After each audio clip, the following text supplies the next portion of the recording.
যে কংগ্ৰেছক আমি শাসনলৈ আনিবৰ কাৰণে বিৰোধী ঐক্যমঞ্চ কৰা নাই। গৌৰৱ গগৈক মুখ্যমন্ত্ৰী পাতিবৰ কাৰণে বিৰোধী ঐক্যমঞ্চ কৰিব খোজা নাই। গৌৰৱ গগৈ আচলতে ভিতৰৰ পৰা এলায়েন্সটো নিৰ্বাচনে 20 বাৰ জেলত দিছে কংগ্ৰেছ,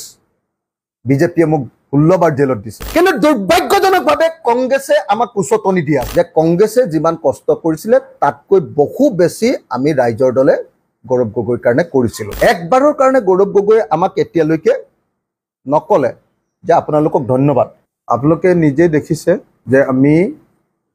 ৰাইজৰ দলে বিৰোধী ঐক্যমঞ্চটো অতি সোনকালে বনাবৰ কাৰণে আৰু তাত সকলো বিৰোধী দলে যাতে ঐক্যবদ্ধভাৱে 2026ত আমি বিজেপিক পৰাভূত কৰিব পাৰোঁ তাৰ কাৰণে একলগ হ'বৰ কাৰণে আমি আপ্ৰাণ চেষ্টা কৰিছোঁ। আপোনাৰ ভাষাৰে এইটো আপ্ৰাণ চেষ্টা কৰিছোঁ, আন্তৰিকতাৰে চেষ্টা কৰিছোঁ। আমাৰ উদ্দেশ্যটো হ'ল জাতীয় স্বাৰ্থ, অসমৰ স্বাৰ্থ, অসমৰ মানুহৰ স্বাৰ্থ। কিন্তু আপোনালোকে নিজেই দেখিছে যে কংগ্ৰেছে কেৱল নিজৰ দলৰ স্বাৰ্থৰ কথা কৈ আছে, অকল নিজৰ দলৰ স্বাৰ্থৰ কথা কৈ আছে। তেওঁলোকে কেৱল কৈ থাকে যে কংগ্ৰেছ দলক শক্তিশালী কৰিব লাগে, কংগ্ৰেছ দলক অসমৰ প্ৰত্যেকটো সমষ্টিতে শক্তিশালী কৰিব লাগে, কেৱল কংগ্ৰেছ দলৰ শক্তি বঢ়াব লাগে, বাকীবিলাকৰ গুৰুত্বটো তেওঁলোকে কেতিয়াও স্বীকাৰ নকৰে। আৰু প্ৰতিটো দিনতে আমি দেখিছোঁ যে যিমানেই আমি চেষ্টা কৰিছোঁ ৰাইজৰ দলে যে বিৰোধী ঐক্যমঞ্চ হওক আৰু যিমান পাৰি সোনকালে হওক, প্ৰতিটো দিনই কেতিয়াবা দেৱব্ৰত শইকীয়া বা কেতিয়াবা আপোনাৰ গৌৰৱ গগৈ ডাঙৰীয়া আটাইবিলাকে এনেকুৱা কিছুমান মন্তব্য কৰি আছে যিবিলাক কথাৰ জৰিয়তে প্ৰমাণিত হয় যে কংগ্ৰেছ দলে আচলতে এই মুহূৰ্তত কোনোপধ্যে বিৰোধী ঐক্যমঞ্চটো বিচৰা নাই। আমি দেখিছোঁ আপোনালোকে যোৱা দুদিন ধৰি আপোনালোকে মোৰ লগত আছিলে, আমি দুবাৰ আপোনালোকৰ লগত যোৱা দুদিন লগ হৈছিলোঁ, সাক্ষাৎ হৈছিলোঁ। আপোনালোকে বাৰু নিশ্চয় দেখিছিলে যে আমাৰ বডি লেংগুৱেজ, আমাৰ কথা বাৰ্তা প্ৰত্যেকটোতে দেখিছিলে যে আমি আনকি ৰাহুল গান্ধী ডাঙৰীয়াকো আবেদন জনাইছিলোঁ, ৰাহুল গান্ধী ডাঙৰীয়াকো আমি আহ্বান জনাইছিলোঁ, আমি খাৰ্গে ডাঙৰীয়াকো আহ্বান জনাইছিলোঁ যে তেখেতসকল থাকোঁতে বিৰোধী ঐক্যমঞ্চ সম্পৰ্কত অসমত এটা সিদ্ধান্ত গ্ৰহণ হ'ব লাগে। আমাৰ প্ৰত্যেকটো কথা পজিটিভ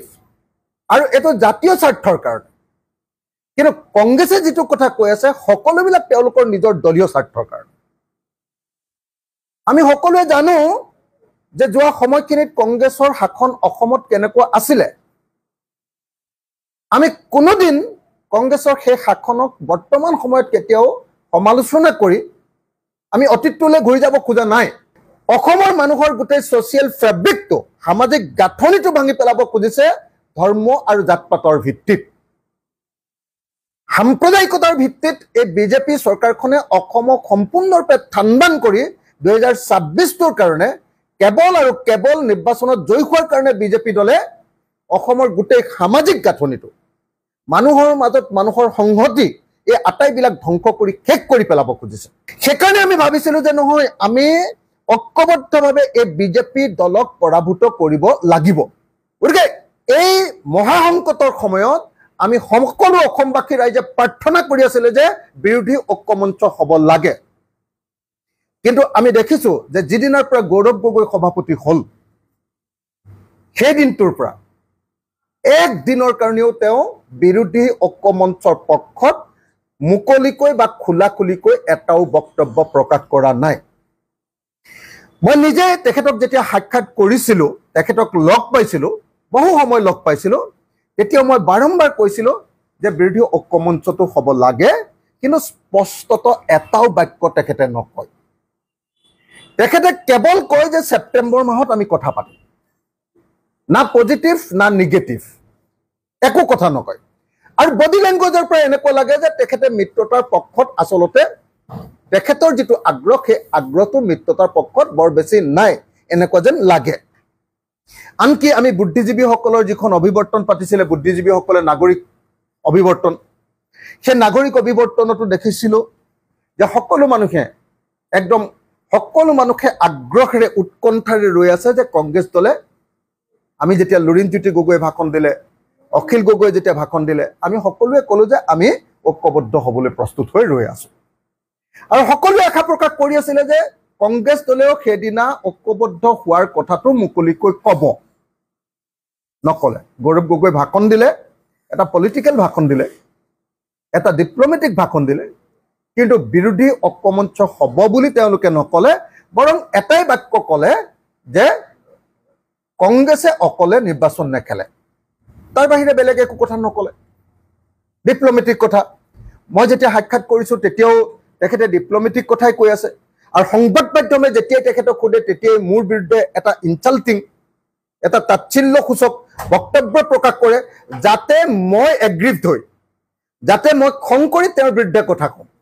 কিন্তু আপোনালোকে নিশ্চয় লক্ষ্য কৰিছে যে গৌৰৱ গগৈ সভাপতি হোৱাৰ পাছত কংগ্ৰেছ দলৰ বিৰুদ্ধে মই এটাও বাক্য কোৱা নাই আপোনালোকে নিশ্চয় দেখিছে আগতে বহুত লেহেমীয়া কৰি আছিলে গতিকে আমি কৈছিলো যে নাই সোনকালে হ'ব লাগে তেতিয়া দুটা এটা বাক্য কৈছিলো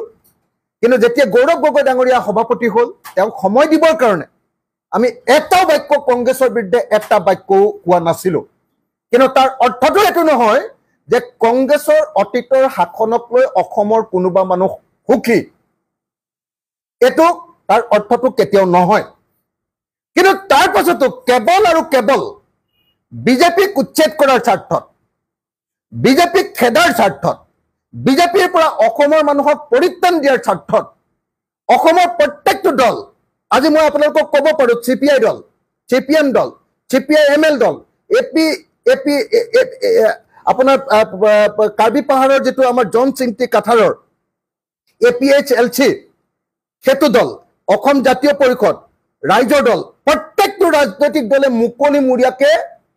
বিৰোধী ঐক্যমঞ্চ কৰিবৰ কাৰণে সাজু হৈ ৰৈ আছে আৰু কংগ্ৰেছ দলে আমাৰ ধৈৰ্য পৰীক্ষা চাবৰ কাৰণে যেন তেওঁলোকে সদায় নিজৰ কথাটোকে কেৱল আৰু কেৱল নিজৰ দলৰ কথাটোকে কৈ আছে আজিৰ দিনটোতো মই গৌৰৱ গগৈৰ সম্পৰ্কে ব্যক্তিগত কোনো মন্তব্য প্ৰকাশ কৰিব খোজা নাই তেখেতে ব্যক্তিগত মন্তব্য প্ৰকাশ কৰি মোক এতিয়ালৈকে কেইবাবাৰো ব্যক্তিগত আক্ৰমণ কৰিছে তেখেত সভাপতি হোৱাৰ পাছত মই এটা বাক্য ব্যক্তিগত আক্ৰমণ তেখেতক কৰা নাই বিহালীৰ নিৰ্বাচনৰ সময়ত তেখেত সম্পৰ্কে দুটামান বাক্য কৈছিল কাৰণ তেতিয়া বিহালীৰ নিৰ্বাচনত উপ নিৰ্বাচনত তেখেতে নিজে ইনিচিয়েটিভ লৈ আমাৰ বিৰোধী ঐক্যমঞ্চটো ভাঙি দিছে গৌৰৱ গগৈ সেইকাৰণে তেখেত সম্পৰ্কে কেইটামান ক্ৰিটিকেল বাক্য কৈছিল তাৰ পাছত এটা বাক্য কংগ্ৰেছৰ বিৰুদ্ধে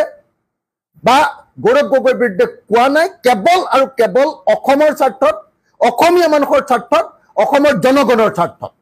অসমীয়া জাতি অসম ৰাজ্য আৰু অসমৰ জনগণৰ স্বাৰ্থত কিন্তু দুৰ্ভাগ্যজনকভাৱে কংগ্ৰেছে আমাক উচতনি দি আছে দুৰ্ভাগ্যজনকভাৱে গৌৰৱ গগৈ আমাক উচতনি দি আছে মই জানো যে গৌৰৱ গগৈ বাহিৰে প্ৰায় আটাইবিলাক মানুহে এই সময়ত বিৰোধী ঐক্যমঞ্চৰ কাৰণে কংগ্ৰেছ দলৰ আটাইবিলাক নেতৃত্ব ঐক্যবদ্ধ যে বিৰোধী ঐক্যমঞ্চ লাগে কিন্তু কিবা এটা ৰহস্যজনক কাৰণত গৌৰৱ গগৈ ডাঙৰীয়াই এই বিৰোধী ঐক্যমঞ্চটোৰ ক্ষেত্ৰত পিছুৱাই গৈ আছে আৰু কেৱল তেখেতে অকলে আমি ক'বলৈ বেয়া কিন্তু কেৱল তেখেতে অকলে আমি জনামতে কংগ্ৰেছ দলৰ ভিতৰত গোটেই বিৰোধী ঐক্যমঞ্চটোৰ ক্ষেত্ৰত সিদ্ধান্ত নোলোৱাকৈ ৰাখি দিছে আপোনালোকৰ শিৱসাগৰৰ সাংবাদিকবিলাকে জানে যে গৌৰৱ গগৈক জিকাবৰ কাৰণে আমি ৰাইজৰ দলে কিমান কষ্ট কৰিছো জানে নে নাই বাৰু আপোনালোকে সাংবাদিকবিলাকেতো জানে হয়নে নহয় কওক সবেতো মূৰ দুপি আছে হয়নে নহয় কওক প্ৰত্যেকজন সাংবাদিকে জানে যে কংগ্ৰেছে যিমান কষ্ট কৰিছিলে তাতকৈ বহু বেছি আমি ৰাইজৰ দলে গৌৰৱ গগৈৰ কাৰণে কৰিছিলো